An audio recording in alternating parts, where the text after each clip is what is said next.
Salut à toi, je te retrouve dans cette vidéo pour parler des énergies de septembre, mais de manière un petit peu différente que ce que je fais d'habitude ou que peut-être tu as l'habitude de voir sur internet. Là, l'objectif, ça va être d'aller consteller, donc d'ouvrir un espace de constellation, de reliance, de canalisation pour les énergies de septembre et plus particulièrement pour le défi qui est un défi de maths. Voilà. Donc, plutôt que de t'expliquer en quoi ça correspond ou ce que moi je perçois sur ces énergies, j'ai envie d'aller le jouer. Donc j'ai envie de me laisser traverser par ces énergies et voir ce qui vient. Donc l'idée c'est vraiment que je me laisse traverser par les énergies collectives et qui du coup peuvent aussi te parler, sachant que c'est toujours très dans la symbolique, il se peut qu'il y ait des espaces émotionnels qui s'ouvrent. Si c'est le cas, tu peux accueillir aussi ce qui vient, ce qui passe à travers moi, comme des libérations que tu peux avoir également, mais c'est pas obligé qu'il y ait des libérations émotionnelles, je me laisse vraiment aller à ce qui vient. Voilà. Donc je commence tout de suite. Donc je demande à ouvrir une constellation pour canaliser l'énergie de ce défi de maths. Ok, alors là de suite je sens un truc qui me pousse en avant. C'est comme s'il y avait je sais pas, mais en tout cas il y a une énergie en arrière qui me pousse à aller en avant en mode allez, go, go, go, go, on y va, on y va, on y va. Faut y aller quoi. Ok, vraiment cette énergie de faut y aller et puis là, du coup je me retrouve dans une position un peu penchée, pas très confortable pour le dos, mais il y a presque un truc qui me pousse de non mais tu reviens pas en arrière en fait. Là c'est maintenant c'est pas en avant, enfin c'est bon en avant quitte à être déstabilisé ou pas confortable, mais il est hors de question de revenir en arrière. Donc là je suis carrément obligée de m'avancer. Voilà, ok, là ça va mieux. Mais par contre, alors maintenant, je vois que c'est comme si on érigeait un mur derrière moi en mode pop, pop, pop, pop, pop, pop. J'ai fait un micro pas en avant et hop là, j'ai tombé un mur pour pas revenir quoi. Et alors le mur, ils mettent enfin je vois comme des épines ou des trucs pointus dessus pour pas que je sois là en train de m'appuyer sur le mur, tu vois, et en train de me reposer. C'est pas ça l'idée. C'est pas un mur pour se reposer, c'est un mur pour on n'y retourne pas, mais en plus tu t'appuies pas dessus quoi. Donc il y a vraiment ce truc de devoir avancer. Bon après on est clairement dans l'énergie du mat avec ça, hein, dans cette chose d'avancer. Ok, qu'est-ce qu'on a d'autre? Ok, là ce que je vois c'est il y a un précipice en fait. Là je vois, ok. Là je vois que le mat, il est pris entre, enfin il est pris entre le mur derrière avec ses pics là, en mode tu reviens plus en arrière, c'est fini, et un précipice. Et il a genre, voilà, il a ça. Il a ça pour se caler quoi. Donc c'est pas très confortable. Je te le cache pas, c'est pas très confortable. En fait j'ai la sensation que il y a comment dire, cette image-là où ça se met en place dans ta vie, dans l'énergie pour justement pour t'obliger à faire un bond en avant en fait. Parce que tu sais que tu peux plus revenir en arrière, c'est plus possible. Et t'es obligé c'est plus un petit pas après un petit pas. Là, c'est vraiment un grand bond qu'on te demande de faire. Et ce précipice, forcément, il fait peur parce que tu sais pas pour le moment comment tu vas le passer. Parce que pour le moment, j'ai pas accès à un pont, j'ai pas accès à quoi que ce soit. Mais quelque part, ce que je sens aussi, alors c'est très particulier, hein, du coup là mais je sens une énergie un peu angélique, on va dire. Enfin, je vois un être avec des grandes ailes blanches en fait, qui est au-dessus. Et j'ai l'impression que c'est devoir faire appel à cet être pour te permettre de te sortir de là en fait, de pouvoir traverser le fossé ou de passer au-delà du précipice. Je vais voir ce qui vient. Ok. Là, ce que je sens, c'est ce mat, il fait pas, pour le moment, il est pas en lien avec il se sent pas en lien en tout cas avec je vais l'appeler l'ange, d'accord, je vais simplifier, avec l'ange, donc avec cet être aux ailes blanches, voilà. Et je le vois plus en mode envie de chercher une solution par lui-même. En fait, c'est très particulier, hein, mais ce que je ressens, c'est comme si, alors là, c'est peut-être avec mon propre filtre, bien sûr, mais en tout cas, il y a comme une volonté de vouloir faire les choses par lui-même, pour rester libre, pour être indépendant. Et c'est comme si demander de l'aide à cet être, à cet ange, c'était le couper un petit peu de sa liberté, en fait. Il a cette sensation qu'il va se couper de sa liberté et qu'il n'aura pas fait les choses par lui-même, tu vois. Il y a quelque chose comme ça. Mais en même temps, il a beau regarder à gauche, à droite. Il n'y a pas de chemin, en fait. Il n'y a pas de chemin, il n'y a pas de pont, il n'y a rien. Il n'y a que le précipice. Et en fait, je sais même pas si je vois le chemin en face, en fait. Donc là, il a le choix. C'est soit il part sur la gauche, mais le chemin, il est vraiment ultra étroit, quoi. Ultra étroit. C'est d'un côté le précipice, de l'autre côté ce mur avec des pics. Donc s'il marche, il peut se blesser avec son mur et avec ses pics, ou alors il peut prendre le risque de tomber. Soit il part de l'autre côté, mais même configuration, et il sait pas où ça le mène des deux côtés, parce qu'il n'y a aucun passage. Le mur, il est tout le long, enfin vraiment, il y a... Voilà. Soit il va devoir faire appel à l'ange. Et ça, bizarrement, ça lui plaît pas du tout. Voire même, ça lui coûte. Là, j'ai l'impression qu'il se passe quelque chose autour de la notion de donner-recevoir, ou autour de la relation d'aide, ou... ouais, il y a quelque chose comme ça. L'ange, il est là-haut, il attend. Il attend les instructions, en fait. Lui, il est un petit peu... il est un peu à la... Alors, est-ce qu'il est à la disposition du mat? Je sais pas. Mais en tout cas, il attend. Il est là. Il le regarde faire. Ok, je vais me placer dans la position de l'ange pour voir ce qui se passe.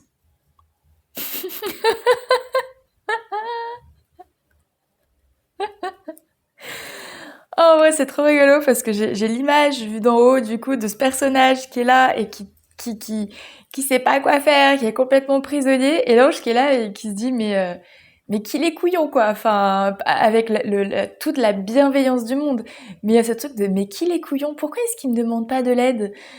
Pourquoi voilà, moi je suis là pour l'aider en fait, et vraiment on m'a missionné pour l'aider, je suis là pour l'aider, pourquoi est-ce qu'il me demande pas de l'aide en fait? Il me dit, oh là là, vous les humains, alors. Bon, clairement, c'est pas un humain. Ah ouais, c'est très rigolo. Mais du coup, ah ouais, je peux dire, il est mort de rire parce que c'est pas ça, mais il est amusé, quoi. Il est amusé, voire fasciné par pourquoi il fait ça, en fait. Pourquoi il me demande pas de l'aide alors que je suis là et que je peux l'aider, et il y a Smat qui est là, toujours en mode non, mais je vais trouver une solution par moi-même, nanana, nanana, c'est comme ça que je dois faire. Et ok. Alors, qu'est-ce qui. Hmm. Ok, alors je vais essayer de traduire le message du mieux possible de ce que je reçois. Mais en fait, là, j'ai l'impression que la solution, elle n'est pas elle est pas dans l'horizontalité, elle est dans la verticalité. C'est-à-dire que là, c'est un passage, c'est une initiation pour ce mat, enfin pour ce personnage, hein, pour nous en tout cas, qui va pas se trouver dans dans l'horizontalité, dans le quotidien, entre guillemets, dans la continuité, parce qu'il peut pas aller devant, il peut à la gauche ou à droite, mais c'est compliqué. Mais c'est une verticalisation en fait. La solution, il la trouvera quand il se connectera à sa verticalité, quand il acceptera de monter.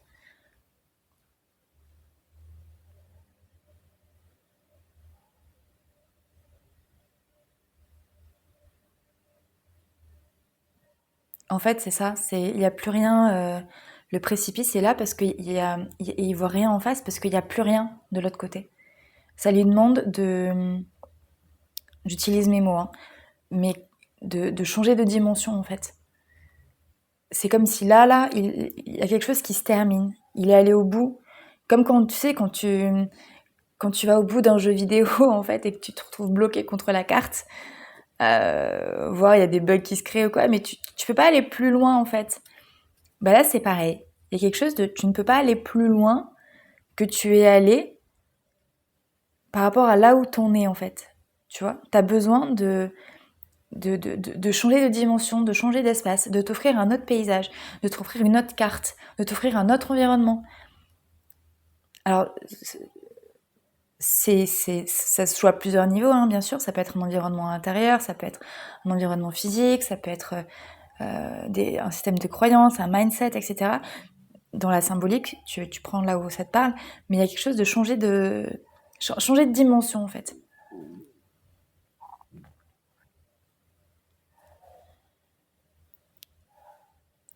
Ok, je vais revenir dans l'espace du mat.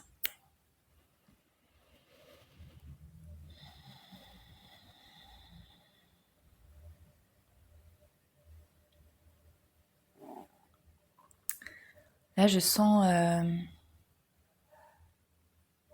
un peu comme de la peur, en fait.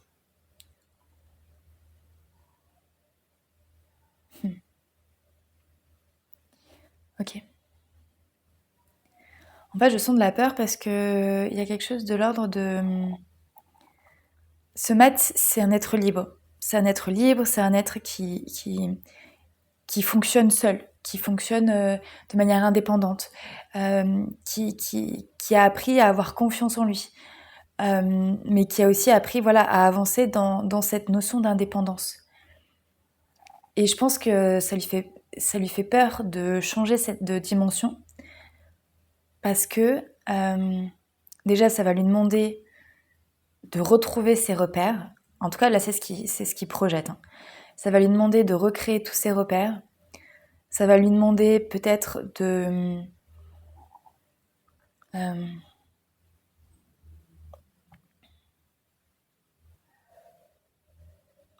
d'accepter l'aide de l'ange aussi.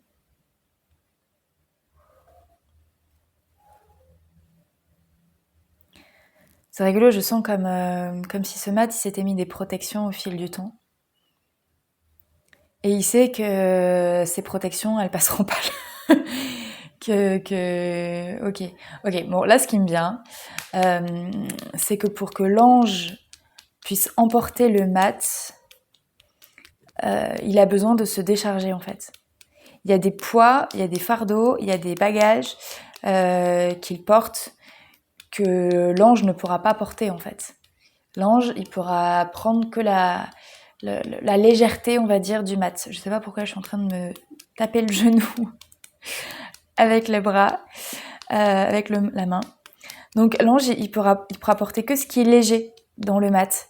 Si il y a des choses que le mat garde qui sont trop lourdes, il pourra pas les emporter. Et je crois qu'il y a un truc comme ça en fait. Le mat, est-ce qu'il est prêt à lâcher avec ses fardeaux du passé? Est-ce qu'il y a des choses qu'il est... Je sais... Alors, qu'est-ce qui se passe? Pourquoi est-ce que j'ai besoin de me taper le genou comme ça?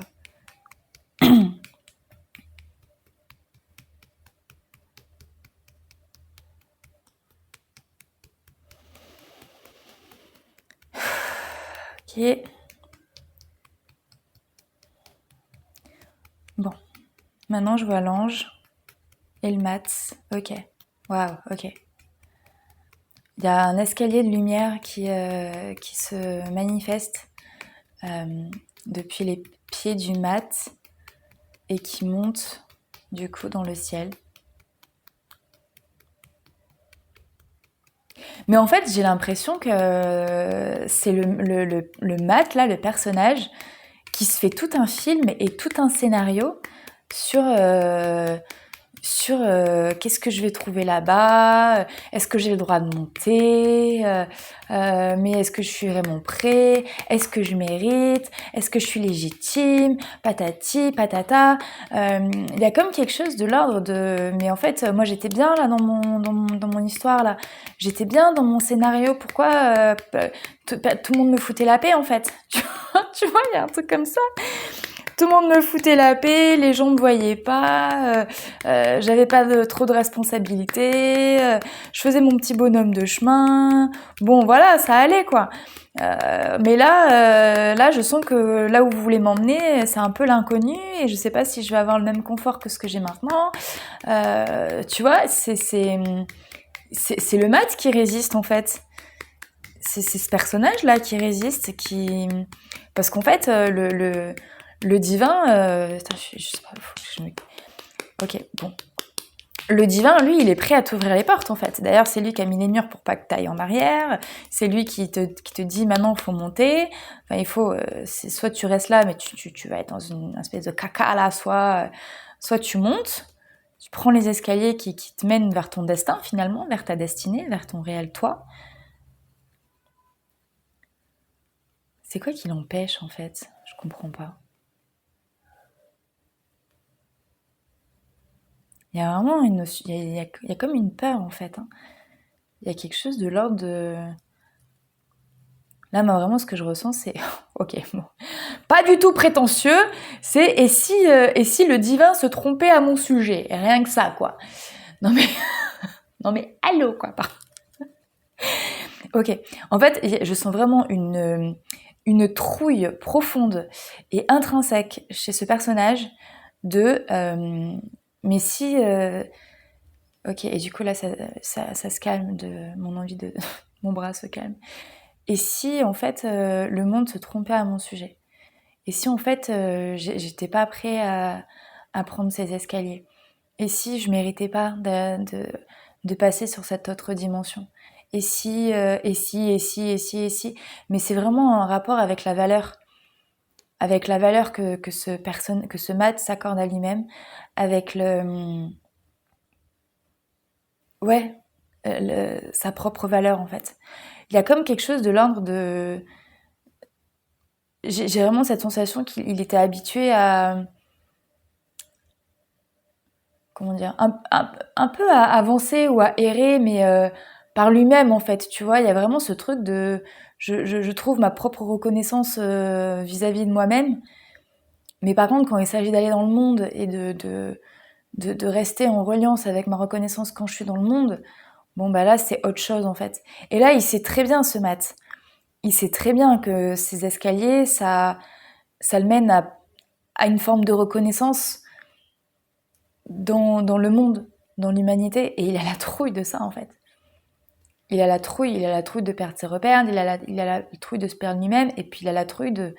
Mais en fait, qu'est-ce qui se passe si je monte, et qu'en fait, je sais pas, je suis pas digne, ou j'échoue, il y a quelque chose comme ça. Ok.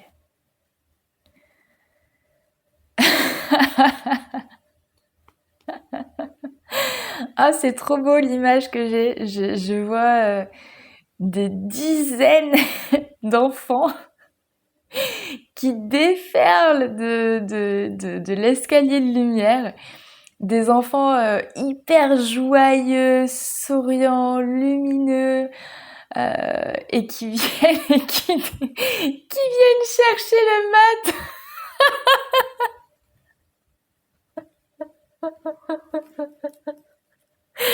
Ah, c'est super beau comme image.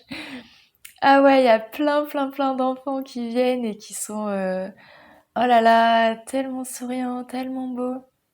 Oh là là, c'est incroyable, tellement de messages. Donc ils viennent chercher ce mat là qui est trop sérieux, qui se pose trop de questions, qui a trop de peur. Et ils viennent le chercher pour monter, en fait, pour monter les marches. Et là, je sens le mat dans une joie, mais enfin, il y a d'abord la phase de waouh, mais tout ça pour moi là, vous êtes sûr Et les enfants, ils sont tellement dans une forme d'innocence, de joie, de waouh, ils sont tellement contents en fait que c'est contagieux en fait. Leur joie, elle est contagieuse et le plaisir qu'il y a est contagieux en fait. Et du coup, le mat, il se laisse tranquillement embarquer pour monter. Et, euh, et en fait, c'est rigolo parce qu'au plus il monte les marches, au plus, bah justement, il y a des couches qui tombent naturellement et il rajeunit en fait. Il rajeunit et ce que je comprends, c'est que, enfin, ce que je vois et ce que je comprends, c'est que quand il arrive en haut, bah lui aussi, il est redevenu enfant en fait. Et que tous les enfants là qui sont venus le chercher, c'est des personnages comme lui qui ont fait le chemin, qui ont déjà traversé cet escalier de lumière et qui sont eux-mêmes redevenus enfants, qui sont eux-mêmes retournés dans leur innocence, qui sont eux-mêmes retournés dans leur authenticité, qui sont eux-mêmes retournés dans leur plaisir, dans leur joie, dans leur spontanéité. il y a une phrase biblique du Christ, alors je veux pas la déformer, mais c'est soyez comme des enfants, redevenez comme des enfants en fait, et vous trouverez le royaume de Dieu. C'est vraiment ça qu'on montre en fait. Là, c'est redevenez des enfants. Et là, il y a tout plein d'enfants qui viennent les chercher, mais c'est vraiment. Alors, ça peut être aussi des enfants, des enfants, des vrais enfants, on va dire, mais c'est aussi des personnes, des êtres, ou en tout cas des énergies qui ont reconnecté à cette âme d'enfant, qui ont déjà passé ce pont et qui se sont retrouvés dans cette jeunesse en fait. Et ce que ça me dit aussi, c'est que par rapport à la peur du mat, de monter cet escalier, de perdre ses repères, etc., c'est que quelque part, dans ce nouveau chemin, dans cette dimension nouvelle qui s'ouvre pour nous, et bien quelque part, tout le monde repart avec, je vais pas dire à zéro, mais tout le monde repart au stade d'enfant. Donc tout le monde doit réapprendre en fonction de ces nouvelles vibrations, de ces nouvelles bases, de cette nouvelle dimension en fait. C'est vraiment un nouvel apprentissage qui s'ouvre et où tout le monde finalement se retrouve un petit peu au même point, mais dans quelque chose c'est très joyeux en fait. C'est très beau, c'est plaisant, donc il n'y a pas de peur à avoir et c'est vraiment un espace de reliance, de gaieté, de joie. C'est une espèce de grande cour de récré, mais lumineuse. Pas parce qu'on n'a pas toujours des bons souvenirs de la cour de récré, mais vraiment lumineuse dans la joie, dans le partage, dans l'amour, dans la conscience. J'adore. Ouais. Je sens que la constellation s'arrête là. Ouais, j'ai juste envie de te faire un tout petit topo sur le mat du coup. Ce défi de mat, le mat, comme tu peux peut-être le voir ou le savoir, c'est la seule arcane qui n'a pas de nombre. Et du coup, le mat, c'est une énergie qui a pas d'étiquette en fait, qui peut pas être presque qui a pas d'identité propre, on va dire. Un défi de maths, c'est vraiment un défi de déconditionnement, de renouvellement total de son être et de son identité. C'est un défi qui te demande d'avoir la foi. Tu vois, là, dans la constellation, la métaphore, la canalisation que j'ai reçue, il y a vraiment cette énergie d'avoir la foi de monter cet escalier qui mène vers l'inconnu, vers on ne sait pas où il mène, mais de toute façon, il ne peut pas rester là où il est. C'est cette énergie de liberté aussi, de faire confiance à sa liberté, de faire confiance à son pouvoir de manifestation aussi. Parce que quelque part, ce mat, même si là, pour le coup, dans la canalisation, il s'en est pas forcément rendu compte, c'est lui qui crée tout ce qui se passe. C'est lui qui crée l'escalier, c'est lui qui crée l'ange, c'est lui qui crée les enfants qui descendent et qui viennent le chercher, c'est lui qui est le créateur de tout ça. Donc, ce défi de maths, il demande de vraiment te focaliser sur qu'est-ce que tu veux créer dans ta vie, qu'est-ce que tu veux manifester, qu'est-ce que tu veux vivre, tu vois. Et c'est vraiment un passage vers une nouvelle dimension, en fait, ce défi de maths. C'est vraiment, c'est la fin d'un cycle, tu vois. On est dans un mois de septembre, donc le 9, dans une année 9, donc la fin de cycle là, elle est pour le collectif, elle est énorme. Et ce défi de maths, c'est vraiment, j'ai fini tout un cycle, j'ai fini tout le cheminement du tarot, et là, je m'en vais sur d'autres horizons pour commencer un nouveau cycle, d'accord? Et au mois d'octobre, on sera dans un défi de battleur. Donc l'enfant, justement, qu'est-ce que je fais, comment je fais grandir, qu'est-ce que je fais grandir, quels sont mes outils, etc. Mais là, pour le moment, c'est ce défi d'accéder à cette nouvelle dimension à l'intérieur de toi et qui du coup va avoir des conséquences aussi à l'extérieur, mais voilà, ça peut être à l'intérieur de toi comme à l'extérieur, enfin voilà, l'intérieur est le reflet de l'extérieur et vice versa. Voilà, bah écoute, j'espère que ça t'aura plu et que tu aimes ces formats. Moi, j'aime beaucoup, beaucoup, beaucoup ce format-là. Donc, je pense que je vais continuer dans cette dynamique. Tu peux me laisser un commentaire pour me dire comment tu as ressenti l'expérience. Et je te dis à bientôt. J'ai très envie d'aller consteller la lune aussi pour voir ce qu'elle nous raconte. La lune, c'est la vibration de ce mois-ci. Et voilà, à bientôt!